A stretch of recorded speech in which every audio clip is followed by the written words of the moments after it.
pour ceux qui ne savent pas ce que c'est une sleeve, allez chercher sur internet parce que je ne suis pas médecin, je ne suis pas chirurgien. Donc dès que vous allez taper sleeve, vous aurez des photos, vous aurez des images, vous aurez quelques explications. En gros, ça consiste à diminuer, à couper ton estomac. Allez chercher sur internet parce que je ne suis pas médecin, je ne suis pas chirurgien. Donc dès que vous allez taper sleeve, vous aurez des photos, vous aurez des images, vous aurez quelques explications. Donc voilà, qui du coup ça réduit ton appétit, ça te fait du coup maigrir plus rapidement. Enfin bref, par rapport à tout ça. Coucou tout le monde. Et ça fait hyper longtemps que j'étais pas sur YouTube en fait. Je suis de retour. J'ai pas trop crié parce que les gens ils dorment et tout. Là je suis devant chez moi, dans le parking de chez moi. J'ai pas pu vous filmer ma préparation etc. parce que tout le monde dort à la maison. Et je suis de retour, votre mamie en fait. Là je m'en vais à l'hôpital pour une opération et du coup je me suis dit pourquoi pas vous vlogger ça. Tout en sachant que ça fait très longtemps que j'ai pas vlog. Je sais que vous kiffez ça en fait, donc allez, ça sera plus tard.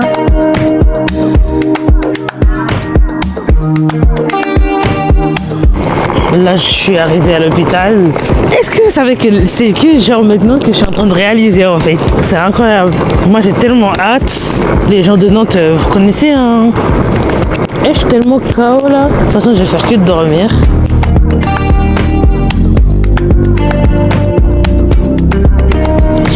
Personne. Ils ont installé ça la dernière fois que je suis venue. C'est trop mignon. Vraiment trop cute. Ils ont mis ça à peu près dans tout l'hôpital.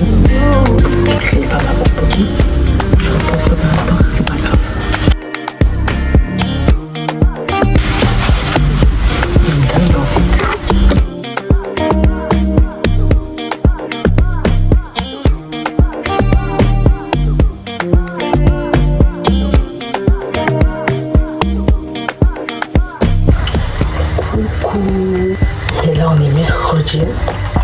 Rappelez-vous que je suis rentrée mardi à 6h. Il est 8h. Là je dois prendre une douche vite fait. Du coup je suis pas une blanche, hein. Je me brosse d'abord. Mais vous savez que j'arrive à peine à tenir. Là j'ai mis une chaise devant moi pour pas m'écrouler. Sincèrement si vous faites pas percer cette vidéo là, de toute façon je me montre à vous. Regardez mes cheveux. Regardez. Regardez. J'aurais pu dire non je vais pas vlogger, regardez l'état de mes cheveux. J'aurais pu dire je vais pas vlogger, mais je vlog pour vous.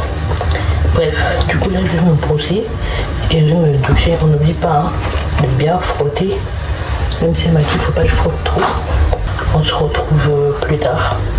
Parce qu'en fait là je vais aller faire des radios et tout pour voir si tout va bien. Et si tout va bien, on va me donner à manger parce que ça fait depuis lundi 18h que j'ai pas mangé. Et depuis lundi 23h que j'ai pas bu de l'eau. Est-ce que vous me comprenez pourquoi j'arrive à peine à parler? J'ai mal partout là. Bye. Regardez Kevin. Alors, comment tu vas Chelsea? C'est à moi de te poser la question. Ma charcuterie, comment tu vas? Moi ça va et toi? Ça va. T'es revenu sur YouTube. Waouh. Ouais. Toujours pas payé. Avec ses cheveux naturels les gars. Première fois. Ok. J'ai enfin mon premier repas depuis 48 heures. Vraiment. Et c'est ça. Et ça pue.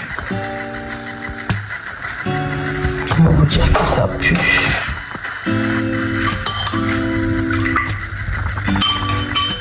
Ça, elle m'a dit de pas forcer. 1, 2, 3 cuillères max et c'est bon. C'est mon dégueulasse là.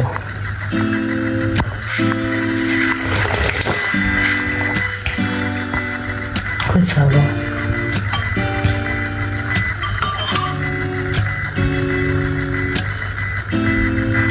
Vous savez, je crois que je le sens passer genre dans l'estomac et tout. C'est désagréable pour l'instant. On m'a dit de ne pas forcer dans tous les cas. De prendre 2-3 cuillères max si je le sens pas. Après j'essaie 2 gros médicaments à prendre.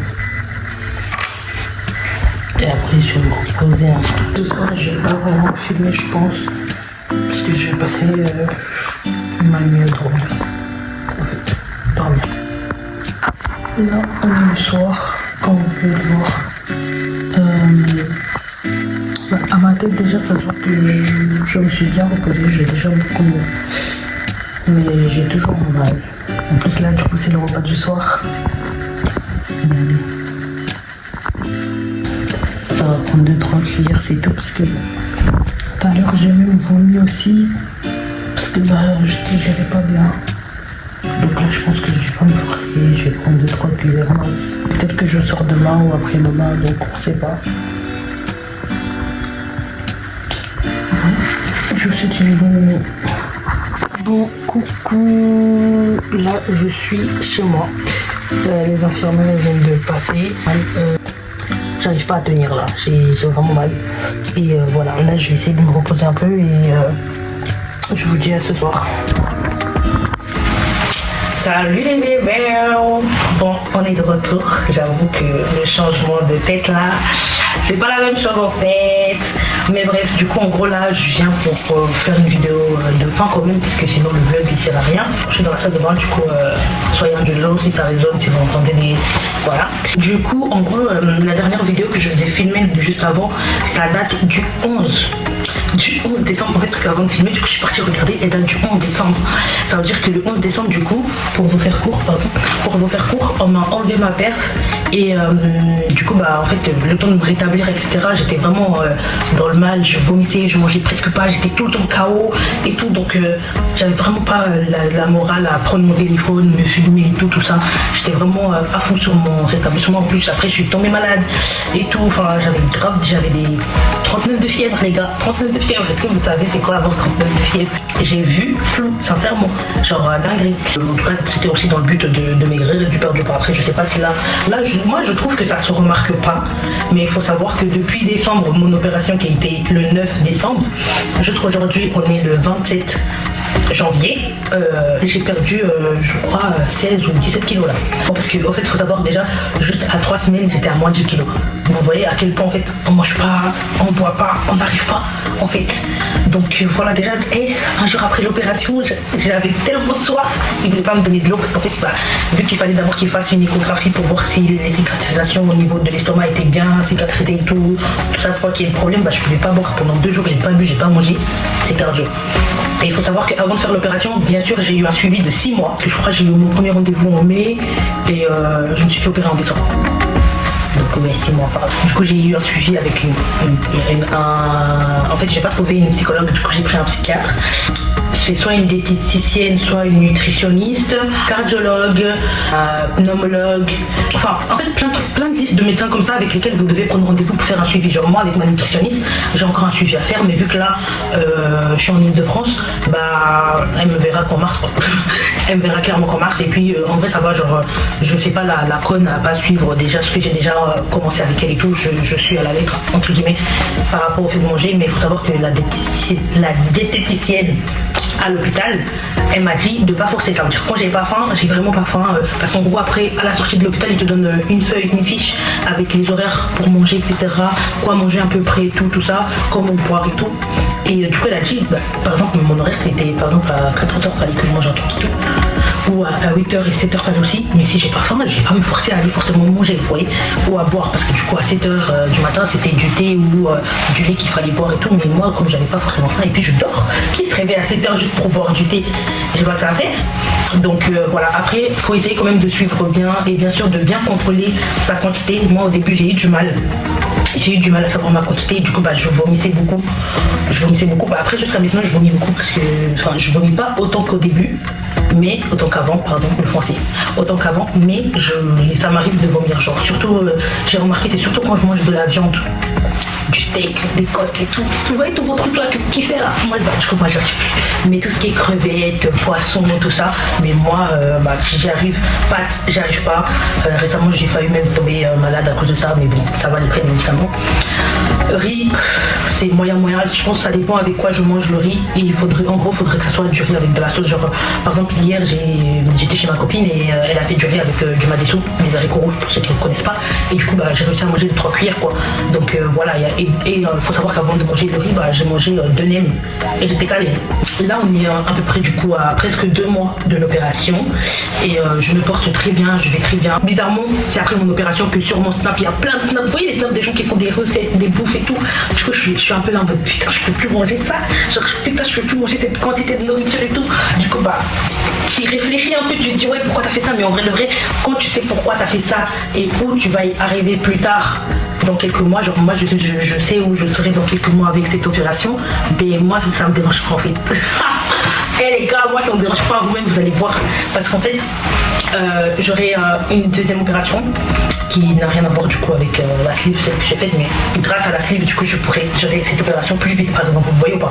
Du coup c'est pour ça que j'ai voulu faire ça, parce qu'en fait je compte faire une réduction mammaire et du coup en fait il fallait perdre un certain poids avant l'opération. Moi j'avais du mal à perdre du poids toute seule, j'ai déjà essayé la salle, le régime de pas manger beaucoup, de pas manger à partir d'une certaine heure, des trucs comme ça j'ai essayé, j'arrivais pas, même avec la nutritionniste j'arrivais pas. Comment vous dire que de mon suivi jusqu'à mon opération j'ai même pris 8 kilos alors que je suivais tout, hein, même ma nutritionniste je lui prenais en photo mes plats etc, tout ça, même elle me disait ben, genre c'est bien et tout, mais on comprenait pas du coup pourquoi je prenais plus, j'ai pris du poids. Même le médecin, enfin le chirurgien, quand je suis arrivée le jour J il m'a dit ah mais vous avez pris du poids. J'avais pris du poids pendant mon suivi avec la nutritionniste, est-ce que vous voyez?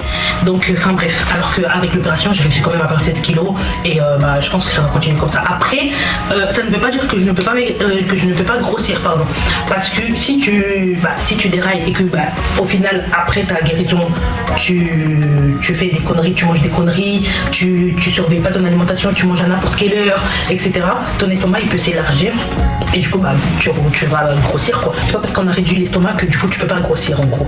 Ça te fait maigrir plus vite parce que du coup tu manges moins, mais si tu surveilles quand même pas ton alimentation, mais tu peux vite reprendre le poids que tu as perdu au début en post-opératoire en fait. Moi je suis très assidue dans ça parce que moi j'ai pas envie de reprendre et surtout faire du sport, marcher beaucoup. C'est ça, c'est ce côté là aussi que j'aime bien à Paris, parce que après vos escaliers là dans les métros là c'est gratuitement, faut que je fasse du sport et tout un peu, et du coup bah là je suis plus sur la marche parce que c'est ce qu'ils ont conseillé pour les 2-3 premiers mois, plus marcher que vraiment aller à la salle, et après bah je vais reprendre la salle et tout, donc comme vous pouvez le voir je me porte bien, je vais beaucoup mieux et même mon visage il parle de lui-même en fait, je suis trop mignonne en fait, là j'arrête pas de me regarder. En tout cas si vous avez des questions parce que l'opération je l'ai fait à Nantes, que je sais pas, après moi je sais qu'une copine à moi s'est renseignée tout ici en Ile-de-France aussi, donc c'est que c'est possible aussi. Moi ça a été complètement remboursé par la sécurité sociale, l'assurance maladie, Dieu merci. Il y a certaines personnes qui payent, il y a d'autres qui payent la moitié de l'assurance, la moitié, mais en tout cas ça a été pris en charge à 100%. Et bien sûr j'ai oublié d'y mettre quelque chose, on a une gaine à porter tous les jours, encore une fois chose que je ne fais pas, vu que je ne sors pas forcément tous les jours non plus. Normalement même quand on reste à la maison on est censé porter la gaine et tout, donc voilà.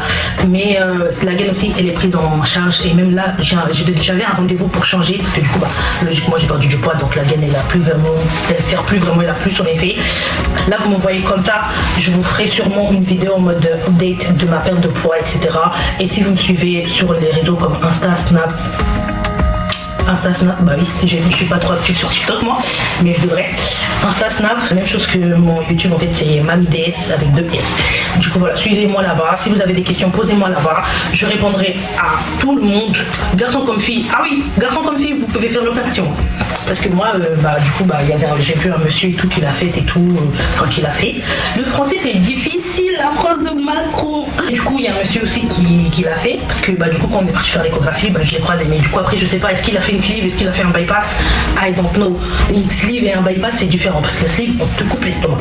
Le bypass on fait un genre de chemin de je sais pas quoi, donc voilà, c'est pas la même chose, mais ça a le même résultat en fin de compte. C'est pour le même but, faire la perte de poids, mais en fonction de ton estomac, en fonction de ton poids, en fonction de plein de choses, le chirurgien il va plus te conseiller un bypass qu'une sleeve. Moi déjà je suis jeune et puis mon poids n'était pas excessif, donc je pense que c'est pour ça qu'il m'a plutôt conseillé vers une sleeve qu'un bypass. Voilà. Donc je pense que là j'ai tout dit, on est arrivé sur la fin, j'ai pas envie non plus de débiter, c'est pour ça que je vous redis, si vous avez des questions je suis là pour y répondre, soit dans les commentaires, soit en privé sur mes réseaux, je répondrai à tout le monde, donc n'hésitez pas, et je vous souhaite des bonnes fêtes en retard, et surtout une bonne année, et que Dieu vous accompagne en fête. Bye bye mes loulous.